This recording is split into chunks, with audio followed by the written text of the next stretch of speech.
Buenos días, ingeniero. Buenos días, compañeros. Nosotros somos el grupo número 3 y el tema es sobre el capítulo número 10, Europa, África y Oriente Medio. Siguiente, por favor. En cuanto a la perspectiva global, tenemos dos preguntas. El primero es sobre el libre comercio podría llevar la paz al Oriente Medio. Las economías del continente europeo quedaron prácticamente destruidas después de la Segunda Guerra Mundial, el cual dio como un peligro en la estabilidad sociales y políticas de Europa. Los líderes de ese continente decidieron crear una nueva institución más conocida como la Comunidad Europea del Carbón y el Acero, y esta fue creada en 1952 con el objetivo de integrar instituciones como son Francia, Alemania Occidental, Italia, Bélgica y Países Bajos. Siguiente, por favor. La siguiente pregunta es un enfoque así funcionaría en el Oriente Medio desgarrado por las guerras. En la Unión del Oriente Medio, el punto del problema es netamente Jerusalén, considerada como la vieja ciudad de Santa. Para quienes fueron para los cristianos una ciudad sagrada porque tiene nexos con Cristo. Para los judíos ha sido un centro de sus pueblos. Para los musulmanes, solo la Meca y la Edna son centros espirituales que tienen mayor importancia. Siguiente, por favor. Hoy en día, las tendencias globales más importantes son la evolución y el crecimiento del mercado multinacional regionales, es decir, esos grupos de países que persiguen beneficios económicos para todos mediante la reducción del comercio interregional y las barreras arancelarias.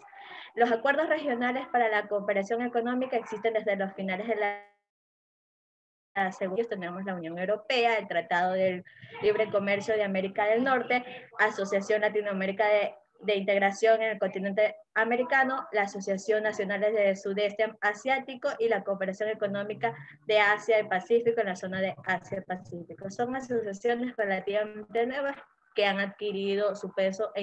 Siguiente, por favor. La razón dentro, que consiste en la razón para formar una unión económica, para que una unión económica tenga éxito es preciso que sea fundada por factores económicos, políticos, culturales y geográficos favorables. Dentro de los factores económicos, para que una economía sobreviva, debe haber instituciones con convenios y mecanismos para conciliar los pleitos económicos. Y además, el beneficio total de la integración económica debe pesar más que las diferencias individuales entre países. Dentro de los factores políticos, los países participantes deben tener aspiraciones comparables y ser compatibles en términos generales antes de ceder su soberanía nacional.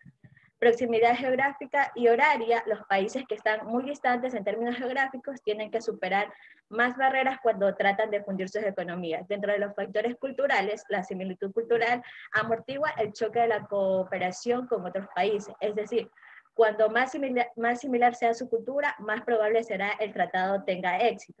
Por lo tanto, los miembros que conocerán las perspectivas y los puntos de vista de sus colegas.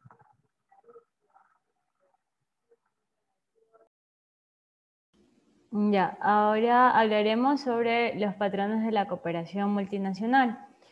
La Organización Mundial del Comercio representa el acuerdo comercial más completo e importante de la historia. Esto es un beneficio económico para los participantes. Los beneficios son políticos y sociales que en ocasiones se consiguen.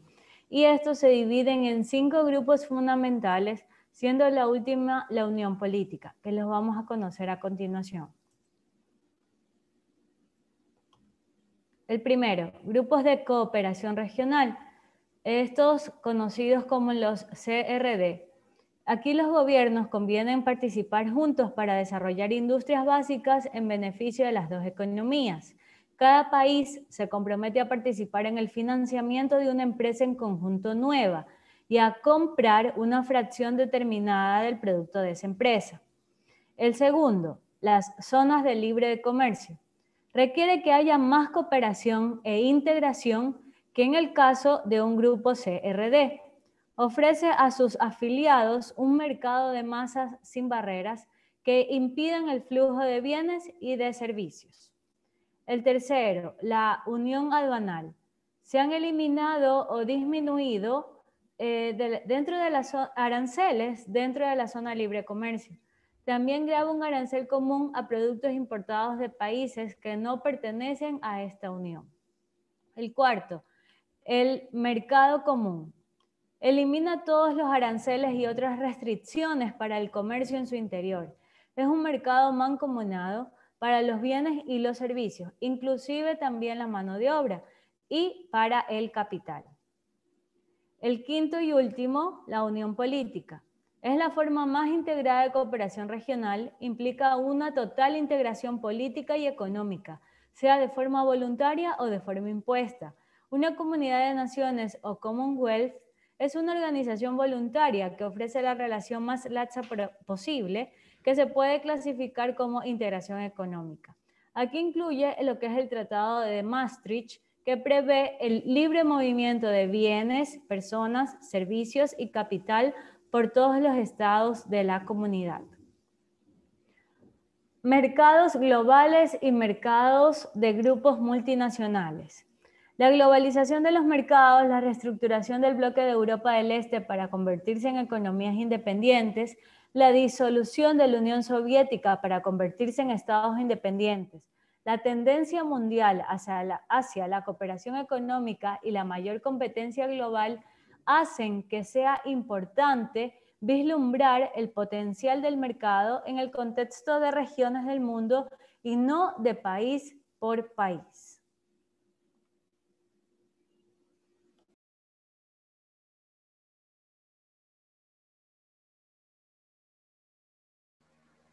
Europa. En Europa existen todas las clases de agrupaciones de mercados multinacionales, la Unión Europea, la Zona Económica de Europa y la Zona de Libre Comercio de Europa. Son los grupos de cooperación más establecidos. Las incipientes económicas capitalistas de Europa del Este y los 3 estados de Báltico, que se independizaron de la Unión Soviética justo antes de la disolución, tendrán cada vez más importancia económica. Siguiente. Siguiente, la Unión Europea. La institución de la Unión Europea está sujeta a un patrón federal con una rama ejecutiva, una legislativa y una judicial. La Comisión Europea, el Consejo de Ministros, el Parlamento Europeo y la Corte de Justicia, respectivamente. Sus procesos de decisión tienen peso legal y gozan de facultades amplias en los campos que abarcan las políticas comunes. Siguiente. La Unión Europea utiliza 3 instrumentos legales, los cuales son, primero, los reglamentos que vinculan directamente a los Estados miembros y tienen el mismo peso que las leyes nacionales, las directivas que también son vinculadas para los Estados miembros, pero les permiten elegir la forma de ejecutarlas, y tercero, las decisiones dirigidas a un gobierno, una persona moral o una persona física y que vinculan las partes en cuestión. Con el transcurso de los años, la Unión ha ido adquiriendo cada vez mayor autoridad sobre los Estados miembros. Siguiente. Unión Económica y Monetaria. ¿Qué es? Es un sistema constituido por varios países de la Unión Europea que comparten el mismo mercado, moneda y política monetaria. En el 2012 se constituyó un banco central y se fijaron tasas de conversión. Se pusieron en circulación billetes y monedas de euros y se canceló la condición de la moneda en curso legal de los billetes y monedas de los miembros participantes. Siguiente. Entre los 12 miembros están los siguientes estados que emplearon el euro a partir del 1 de enero del 2001. Austria, Bélgica, Finlandia, Francia, Alemania, Grecia, Irlanda, Italia, Luxemburgo, Países Bajos, Portugal y España. Siguiente. Existen más de 27 miembros actualmente en la Unión Europea Monetaria y los miembros se van poniendo de acuerdo. Por lo tanto, se requiere la institución de la Unión Europea que gocen más atribuciones y asuman más obligaciones. Expansión de la Unión Europea. La Unión Europea es una entidad geopolítica que cubre una gran parte del continente europeo y se basa en numerosos tratados que han sido objeto de ampliaciones que han llevado desde los 6 primeros miembros iniciales en el año de 1957 a los 27 que hay actualmente. En 1957, 6 estados constituyen la Comunidad Europea del Carbón y del Acero, que posteriormente es la Comunidad Económica Europea. Aquí se integra lo que es la Alemania, Bélgica, Francia, Italia, Luxemburgo y los Países Bajos. La primera ampliación tiene lugar en 1973, cuando Europa de los 6 estados se convierte en 9 al integrarse Irlanda, Reino Unido y Dinamarca. La segunda ampliación se da en 1981, cuando Grecia ya se une a la Comunidad Europea, a pesar de que era un país relativamente pobre, pero su gran potencial económico, debido a su posición geográfica, le permitió poder integrarse. La tercera ampliación será la de España y Portugal en el año de 1987, y la cual se convierte en los estados número 11 y 12. Antes de darse la cuarta ampliación en 1999, antes de finalizar lo que es la Guerra Fría, Alemania Oriental recibe la bienvenida en la Comunidad Europea como una Alemania reunificada. La cuarta ampliación se da en el 1995, se da en el 2004, cuando aquí se incorpora la mayor cantidad de países como Estonia, Letonia, Lituania, 4 países de la Unión República Socialista Soviética y también la antigua república como es Yugoslavia. La sexta ampliación se da en el año del 2007, cuando se incorpora Bulgaria y Rumania, mientras que la séptima ampliación se da con la integración de Croacia en el año del 2003. Actualmente la Unión Europea cuenta con 27 estados, debido a que el 31 de enero del 2029 se concretó el retiro del Reino Unido tras haber pertenecido 47 años, y de esta manera marcó un nuevo capítulo en la historia de la Unión Europea. Siguiente. Ya, los desafíos a largo plazo que va a afrontar la Unión Europea se debe a 3 categorías: mejorar el desempeño económico de la Unión, decidir cómo limitar los aspectos políticos de la Unión y decidir cómo seguir ampliándose. Siguiente. Europa de Este y los estados bálticos. Europa de Este, la mayor parte de los países de Europa de Este están privatizando lo que son las empresas paraestatales, estableciendo sistemas de precio de libre mercado y relajando los controles sobre las importaciones y luchando contra la inflación. Países como República Checa se movieron con mayor rapidez y obtuvieron grandes cambios. Y esto permitió que Hungría, Polonia y Rumania que no habían hecho privatizaciones hasta que los gobiernos fueron reestructurados internamente. Yugoslavia había sufrido importantes luchas internas por divisiones étnicas, y 4 de sus repúblicas se habían separado de la federación, dejando a Serbia y Montenegro dentro de la República Federal de Yugoslavia. Siguiente. Los países bálticos hacen referencia a 3 naciones ubicadas al este del mar Báltico, que son Estonia, Letonia y Lituania.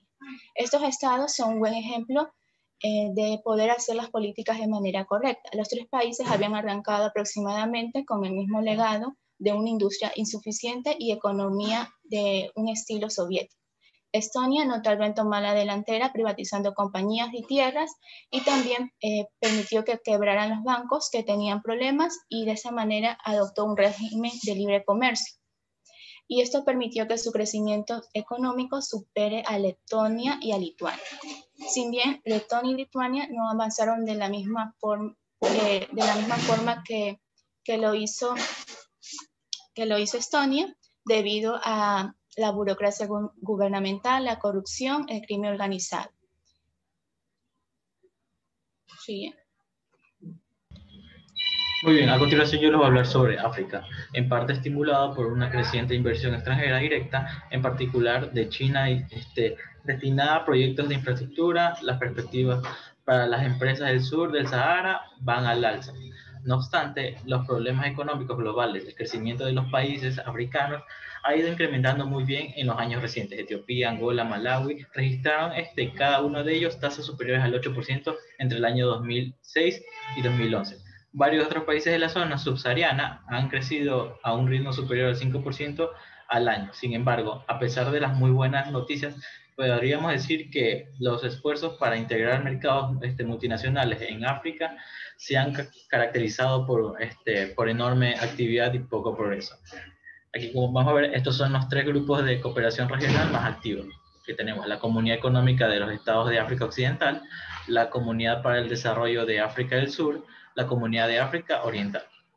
Muy bien, siguiente. La Comunidad para el Desarrollo de África del Sur es más avanzada y viable de las organizaciones regionales de África. Sus 14 miembros abarcan una superficie terrestre de 6.6 millones de kilómetros cuadrados, que contiene abundantes recursos naturales y más de 200.000 habitantes. El PIB de Sudáfrica, la economía dominante de la zona, excede los 160 millones de dólares y el país representa el 76.8% del mercado de la Comunidad de Desarrollo de África del Sur. Muy bien, siguiente. Oriente Medio, Medio y Norte de África, el LOMNA. Una constante agitación política en la región de Oriente Medio y Norte de África que no tiene precedentes se aceleró de sobremanera en el año 2011 y en consecuencia ha generado un desastre económico en varios países de la región. Todavía no sabemos cuáles serán las consecuencias a largo plazo para el comercio y el marketing internacional. Están sugiriendo situaciones positivas, mayor libertad de prensa y también negativa, nuevas sanciones económicas dirigidas contra Israel. Siguiente. El contrabando, pues muy bien, los bienes estadounidenses siguen entrando al país por medio del contrabando. En los 25 kilómetros por mar, y ahí entre Puerto de Said de Dubái y el Bandar Abbas en el sur de Irán. Parece existir una ruta muy popular para el contrabando. El propio Dubái, uno de los Emiratos Árabes Unidos, ha sido un destacado centro de inversiones internacionales en el Oriente Medio. Bueno, finalmente vamos a hablar sobre las implicaciones de la integración de mercados, especialmente las implicaciones estratégicas. Entonces, como hemos visto, la unión que ha generado estos convenios entre diferentes países traen algunos beneficios, como por ejemplo, eliminar barreras geográficas y arancelarias, la disminución de precios y aumenta el desarrollo económico y mejora el uso de infraestructura en los diferentes países que funcionan bajo el marco de este convenio. Entonces, otra cosa que es muy beneficioso es que las barreras de estos tipos de mercados cerrados protegen la economía de estos países, haciendo que sea un desafío para las empresas exportadoras poder entrar a este tipo de mercados. Otra cosa es que existe mucha repercusión en el área de producción, financiamiento, mano de obra y marketing, en donde el tema de la mezcla de marketing también varía. Ya no se enfoca mucho en lo que es la plaza y el precio, sino que se enfoca más en lo que es la promoción del producto. Siguiente. Una de las formas que se miden los mercados en diferentes áreas geográficas es a través del nivel de vida, a través de la infraestructura y los niveles de consumo que tienen, los ingresos per cápita, los recursos médicos que tienen, patrimonio familiar a promedio que tiene cada país, los medios de transporte que usan, la cantidad de uso de teléfonos móviles, los índices de alfabetización y la cantidad de estudiantes universitarios. También la cantidad de habitantes, consumo de alimentos, consumo de alcohol, acceso a ropa, acceso a vivienda, salud, transporte, comunicación, diversión y educación. Siguiente. Bueno, aquí, como les mencioné anteriormente, las implicaciones en la mezcla de marketing varían bastante. ¿Por qué? Porque en primer lugar, en un mismo mercado de diferentes países ayuda a que mercados pequeños puedan colaborar entre sí y hay un enfoque en uniformidad de los precios. Otra cosa es que, por ejemplo, en la Unión Europea, que manejan el euro, al tener una misma moneda, hace que las ventas sean mucho más fáciles. Y ahora con el uso de la tecnología, las ventas a través de Internet son mucho más ligeras, son mucho más rápidas y son mucho más fáciles. Otra cosa es que, como les mencioné, se hace mucho enfoque en la promoción más que en el precio y la plaza, porque ahora todo está regulado bajo un mismo marco legal. Y el reducción de números de marcas, dado que ya las empresas no tienen que preocuparse por el contexto histórico, cultural de cada país, sino que con una misma marca pueden acceder a todos los países que están alrededor. Siguiente. Para resumir este capítulo que hemos visto, vemos que los grupos multinacionales logran diversas integraciones económicas muy importantes. Otro punto con relación al marketing es que el marketing se enfoca más en la promoción y en la producción por volumen, y se enfoca más en eso, más que en la plaza y el precio, porque ahora todo es de una forma uniforme.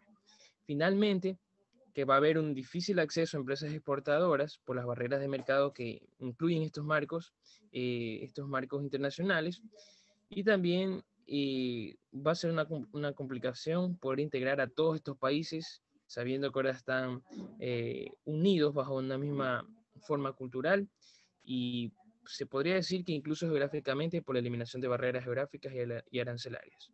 Gracias.